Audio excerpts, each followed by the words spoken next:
Hello guys, nice to meet you. I'm Leah, and this is Dying to Know.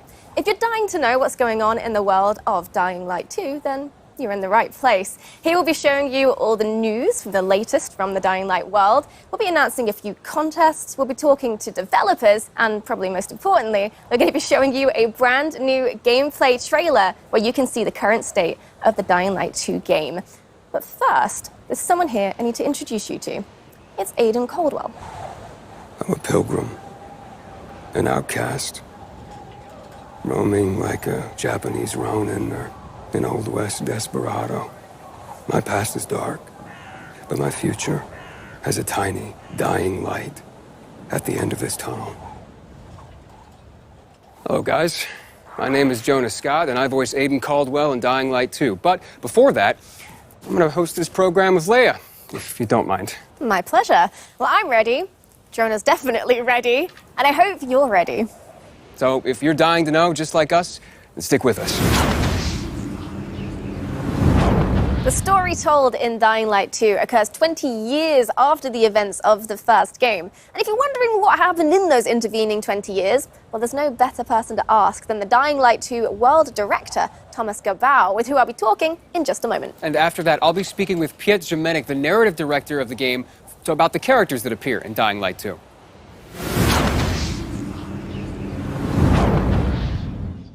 Welcome to the show, Thomas. So the first question I have for you today is, do I need to have played Dying Light 1 to sort of understand what's happening in Dying Light 2? No, actually, you don't. Like you mentioned before, a game takes place some 20 years later, in a world where humankind has lost the war to the virus. So, in a way, you could say that Dying Light 2 takes us to the world beyond the apocalypse. Intriguing. All right, tell me more, please. Well, you remember the events of Heron in 2014. Well, after that, world leaders, they had a tough choice to make. They had to isolate the city of Heron. Right. For that, they created an exclusion zone. Like in Chernobyl, only a lot more people were left to die inside the walls. Yeah, right. So they just isolated the entire city. And did it help? Did it stop the virus? Yeah, for a while it worked. Enough for everyone to forget about it, at least. Only in secret, a handful of scientists continued to study the virus. You know, manipulating its DNA, creating new strains. They were looking for commercial military applications. So, you know, they're doing it for the money, really. Yeah, of course. So what happened next? Well, next, the shit hit the fan. By Christmas 2021, one of these mutated strains escaped from a level 4 laboratory located near Geneva. We don't really know if this was accidental or not, but this time the virus was much faster than any government. Before the world could react, civilization was on the brink of collapse. People were dying in the streets, capital cities were burning. By the end of 2023, 98% of the population had been lost to the virus. There was a few settlements remaining, but only one city was still standing. The last bastion of mankind, our city, Villador, aka the city. Right, so Villador is what we have left. So that's everything that's happened outside of the city. What actually happens inside Villador? Well, the city has unique rules. First of all, it's surrounded by seemingly impassable walls. And inside the walls, the people decided to use a radical new weapon against the infection, which actually gave them the upper hand in the first stages of the pandemic. But it also created terrifying new monster archetypes. 15 years on, a new equilibrium sort of emerged in the city. By daylight, human factions sort of fight to control the city, and at night, the streets become the realm of these bloodthirsty, infected monsters. Great. Well, that is extremely interesting. Thank you very much, Thomas. And we'll be hearing more about the vibrant and fantastic city soon, I hope. But first, I think we need to hear a little bit more about the characters. Our second guest is a man of two industries, cinema and gaming. In a previous life, he wrote the hit HBO series Wataha? Wataha, yeah. And then he moved on to Techland to become a narrative director, Piotr Jamenek. Hi, guys. Thank you. So we have plenty of time to talk about the rest of the characters in Dying Light 2. There are tons of them. But today, I think we want to focus on Aiden Caldwell, the protagonist. You want to talk more about him? Or? Yeah, sure. So Aiden, he's the member of Outcasts, you know, the group of people traveling through this dangerous world of Dying Light 2 called pilgrims, because he's looking for his relative, the person whom he lost many, many years ago, and that person is his only memory from the past, and the only answer to whom Aiden really is. Aiden is a really rich, deep character, very much cooler than I am. Oh, no, come on. I mean, he can run across buildings, jump from rooftop to rooftop, use all kinds of weapons. Yeah, well, you know, he didn't have much choice. This world is full of infected, bloodthirsty creatures, so he didn't have much choice, right? The weak die, the strong survive, and Aiden, he just has to be strong. But why did he come like that? Why him? That's the main question of the game, and the player will have opportunity also to decide how Aiden will evolve. Will he help the weak? Will it distract him from his main goal? Or maybe he will just strive to the end of his search as soon as possible. I can't imagine trying to survive or live in a city like that as a lone wolf by yourself without any kind of support. Well, he's not gonna be alone, you know. He will meet many people, but again, depending on the player choices. Some of them will become his allies, but some of them will become his enemies. One of the group he will encounter are the Night Runners, the former special force officers who were sick of the army's cynicism and lack of concern for common people.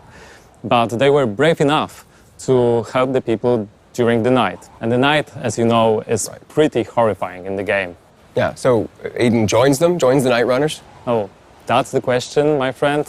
The player will have to answer too. I won't spoil the pleasure of discovering Aiden's actions and true motivations, but what I can share with you is the fact that we really put big effort to make this character and many others complex and multidimensional. But there is so much more to be discovered during the game. Oh, that's fascinating. I can't wait to learn more. Thank you so much, Piotr. Thank you. Thank you. So before we watch the gameplay trailer of Dying Light 2 for the first time, we need to talk about something which is basically at the center of the Dying Light universe, which is The community. Over the past few years, Dying Light has amassed over 23 million players and a 95% positive review rating on Steam. which in Steam Talk is overwhelmingly positive, so bravo. Yeah, we'd like to take a few seconds and thank you guys. Thank you all for being on this journey with us. Thank you for sharing your love with others of Dying Light. And thank you for these great moments spent together. Dying Light 1 has some amazingly creative fans, which is fantastic, pardon the pun, because we're going to be starting a brand new contest which will combine your love of Dying Light with that same creativity. With the release date of Dying Light 2 drawing ever closer, we'd like to extend our hand and invite you to make the community a little bit bigger. If you find yourself skilled in the ways of visual arts, writing, or costumes and cosplay, please join the Dying Light universe. So check out dyinglightgame.com/contest, and if you win, there's a fantastic monetary prize on the line. But also, there's some other great rewards you could be in with a chance with winning as well. Like Platinum Edition of Dying Light. Look at this. This is the finest edition of Dying Light ever made. This is the Platinum Edition of Dying Light. This has every bit of content ever released for Dying Light in one place. It's massive. I mean, look at it.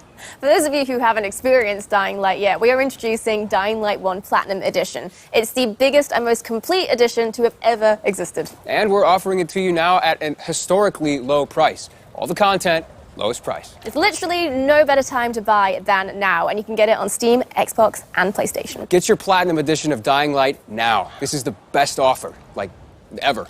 I guess we don't have time to go over everything that's in the Platinum Edition, but it is everything. This is how it looks.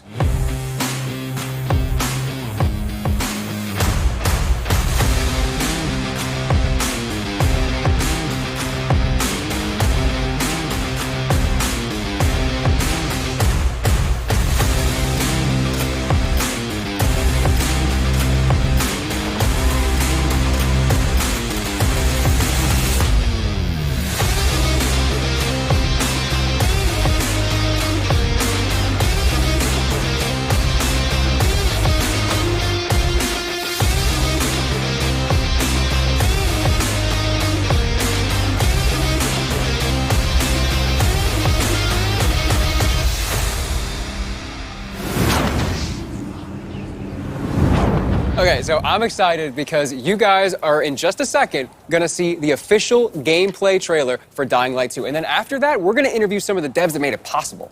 So, without further ado, here it is. Hey everyone, We've been quiet for some time, since, like the rest of the world, we had some unforeseen hurdles to clear. But the wait is over. Let's dive into the open world of Dying Light 2.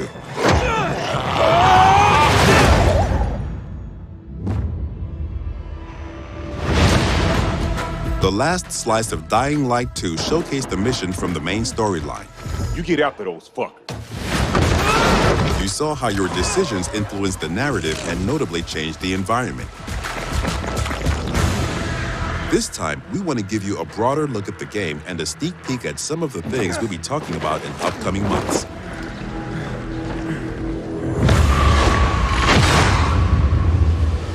In Dying Light 2, you become Aiden Caldwell, an outsider trying to unravel a tangled mystery from his past. Its trail leads him to the city, probably the last bastion of mankind in the world. Shit!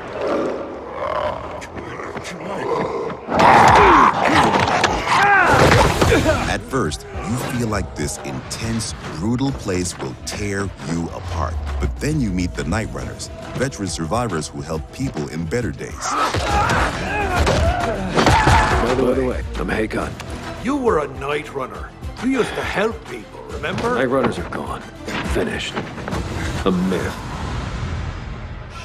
And although it's not entirely clear you can trust them, you need allies in the dark.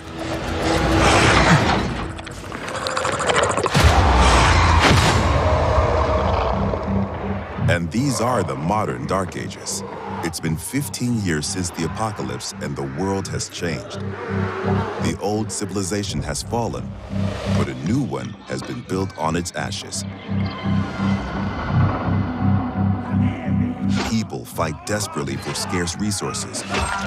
Rules are broken, and weakness is punished. She's innocent! 3 factions struggle for position in the city. Survivors pride themselves on being able to adapt to any circumstances and cobble together safe zones almost everywhere. Peacekeepers, loyal soldiers who want to impose their version of law and order and trample all in their path. Renegades, ex-prisoners serving their ruthless colonel, seeking to become sole rulers of the city. Where is Wolves? Make him talk. Use these factions to reach your goal. Help or harm them to reshape the city to your liking. Just remember, each faction contains complex characters. Nosy Parker, ain't ya? Got some kind of bad habit of yours? So, will you follow cold calculation or your heart? The Bazaar needs good people. Help us and you'll find a home here. Some in the city offer no chance for an alliance. Bandits, outlaws, and common thugs live only to plunder and kill, plunging the streets into chaos. Yet, nightfall scares all of them equally.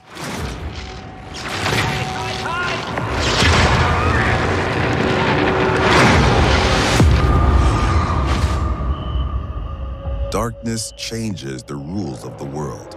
As the light fails, monsters crawl out of hiding to prey on the poor souls caught outside the safety of UV rays. Hordes of infected pour into the streets like decaying lava. The deadly spawn of 15 years of mutation and evolution.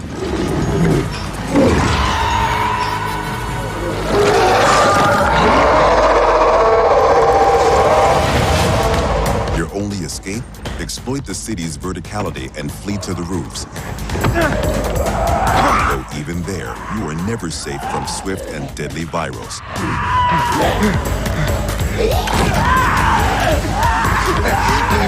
Or even greater threat.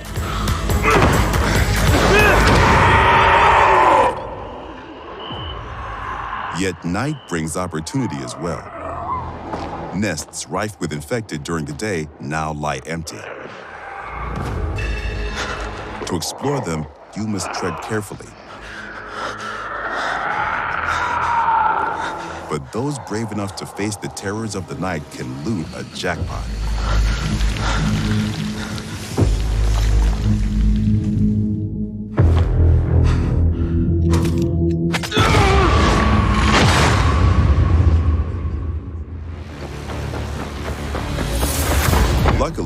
have all the tools you need to survive.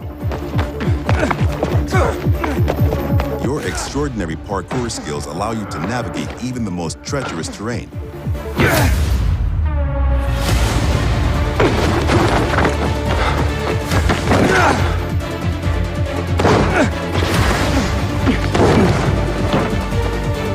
On the roofs, you can count on your parkour acrobatics to save your life.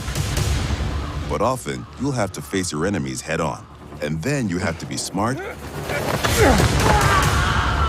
resourceful, and determined. We've worked hard on the essence of our combat, making sure swinging a big, meaty weapon is fun, satisfying, and well executed. But even the most brutal fights can be tactical as well. You have multiple ways to hone your skills toward the gameplay style that suits you best. It's up to you if you focus mostly on mobility and parkour, or aggressive, blunt force combat, or a crafty approach where the tools you've created get the job done. Every ability you learn can be a game changer and possibly a new favorite move.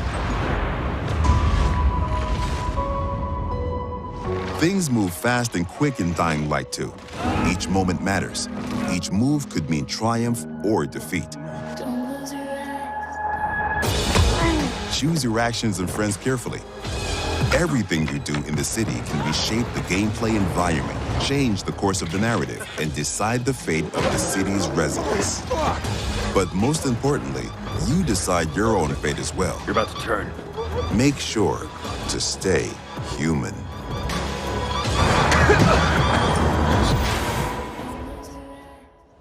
An extensive post-apocalyptic world. And I really like that divisiveness, you know, the life on the roof and then death on the streets. Yeah, like the intensity of the day and the night cycle together.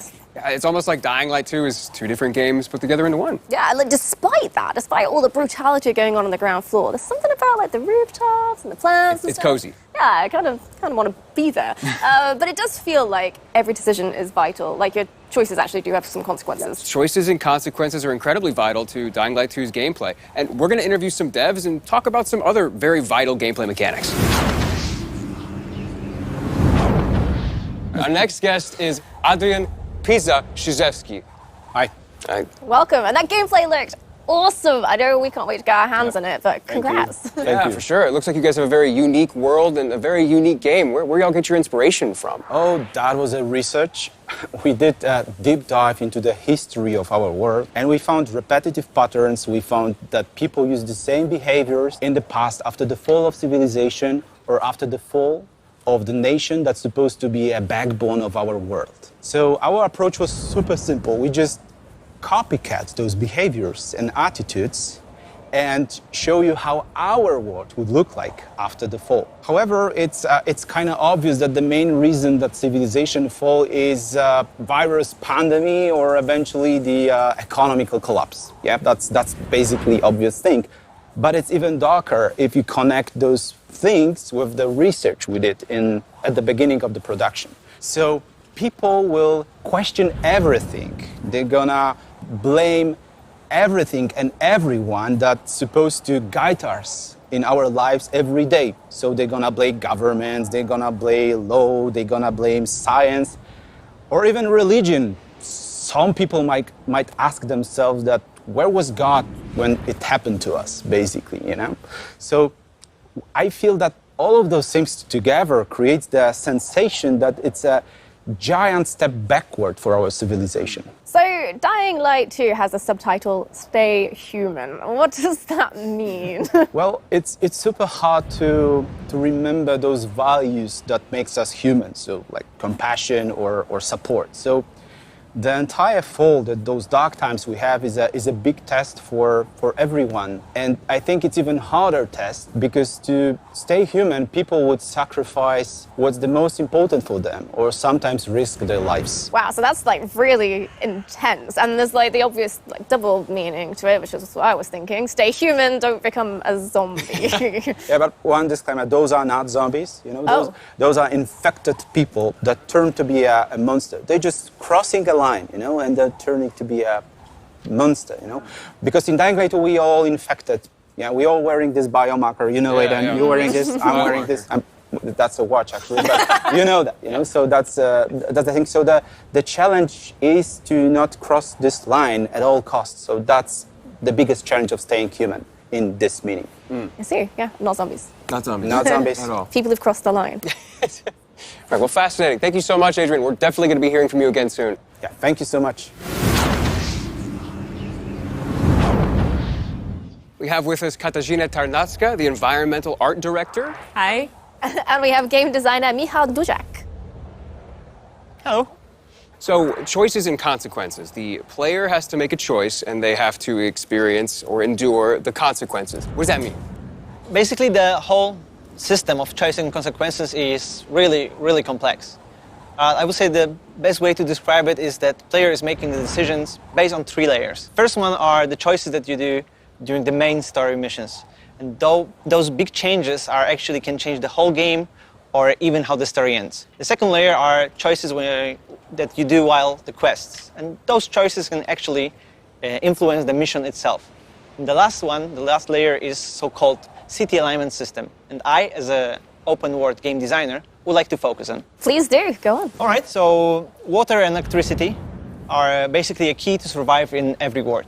By restoring it, player can not only unlock the water or electricity in the area, but he can also, based on his decision, assign it to one of the factions, which will influence how the district looks like or who's going to live inside of it.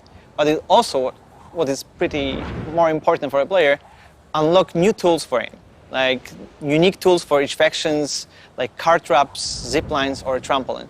That player can use in exploration to deal with bandits or infected, or simply to move faster through the city.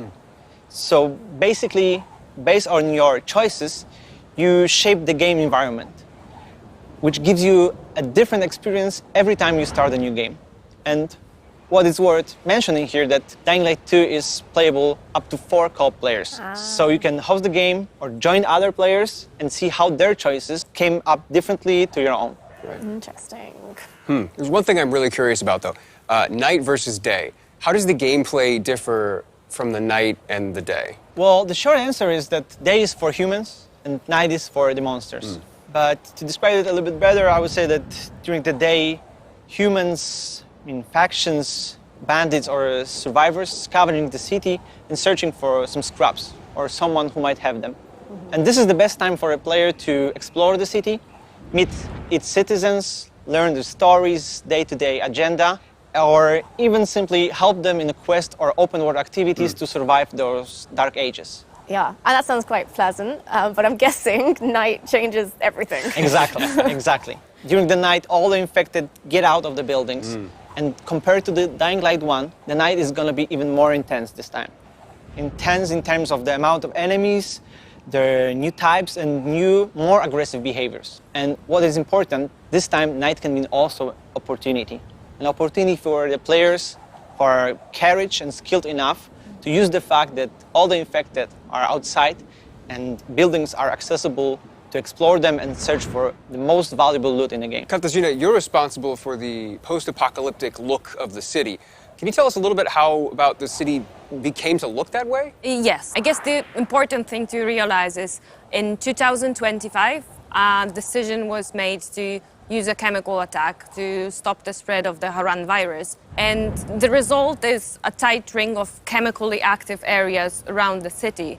Some of the chemicals have gotten into the groundwater and spread under the surface, killing every living plant and every living thing in its reach. What it means for the city is that the street levels are virtually dead. The soil is unable to sustain any life, any plant, and the street level is a domain of the monsters, just decaying in every aspect. Wow, so it sounds like there's just no healthy, organic life down there at all. Not really. The survival on the street level is pretty tough, so the common people are just visitors there. But the life prevailed. It moved up to the rooftops. And this is where the plants are flourishing and blooming in the post-apocalyptic landscape. And this is where people build and develop the new world of Dying Light 2, electricity producing windmills and safe zones for the player. And in a way, in a metaphorical sense, the rooftops are the new default ground floor, the level 0, and trip to the streets is, in a way, a trip underground, a -1 of sorts, just the corpse of a lost civilization. Yeah, that's, to say the least. I can't imagine being a citizen living in that city, let alone being a player, and how challenging that's going to be. Yeah, and hold that thought. Thank you very much for joining us today, but it's now time to introduce our next guests. With us now are Bartosz and Peter. And guys, I have one question about the open world in Dying Light 2. How big is it? It's pretty big. We know that. Can you tell us a little bit more? Yes, of course. The map in Dying Light 2 is divided into 2 huge regions and several zones. Okay. There are plenty leftovers from the lost civilization for you to scavenge. But we didn't want our players to perceive the map only horizontally, so we see the map as a multi-level 3D world that supports your traversal and helps you solve parkour puzzles. Yes, in-house we call it multi-layer open world exploration. And you know, the movement system from Dying Light 1, we remove every restriction from the player. You can move everywhere you want, how you want to do it. And when I think about it, I think that was a big challenge for us to create the geometry that supports all of that. And we did it, and I think we did it well. Doing the same thing in Dying Light 2 wasn't our goal. We want to make one or more step forward to surprise the player expectation. That's why we doubled the number of parkour moves. Doubled, and I mean, it's not like there was a shortage in Dying Light 1, so what? Yes, the iconic Dying Light 1 parkour is essential there. We improve it. We double the number of parkour moves. The players will see over 3,000 different parkour animations. Wow. From the basic move, through the tricks, to the small little tasty details there that you can see it. Okay, well, unfortunately, I'm gonna have to stop you there, but don't hate me because in the next episode, we're gonna be talking more about parkour and how the team have managed to make an authentic urban running experience in Dying Light 2. Yeah, thank you guys so much for the information. Bartosz, Peter, it's been a pleasure. Thank you. Thank you very much. Okay, so the last and arguably the most important question I'm sure you have is, when is the release date? Yeah, that is a very, very, very, very important question. And luckily, we have the answer. And that answer is the 7th of December. Waited years to say that out loud. And now that we know the release date of the game, it's time for you to go pre-order it. Go to dyinglight.com/pre-order, select your platform, and then hit pre-order. And there you go. Congratulations. You just pre-ordered one of the most anticipated games of this year. Go you.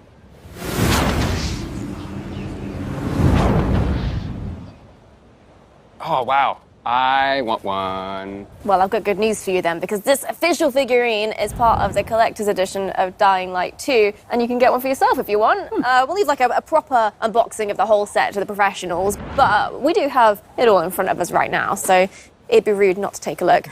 You get, in the collector's edition, a concept art book full of stunning artwork from the game. You get this steel book, which will have your game inside it, of course. And you get this interesting little sort of UV flashlight. So, yeah. Cool. It looks like there's all sorts of vanity elements in here, too, like some legendary skin packs, as well as all sorts of digital elements. For more information on these digital elements, please visit the pre-order website. I want this.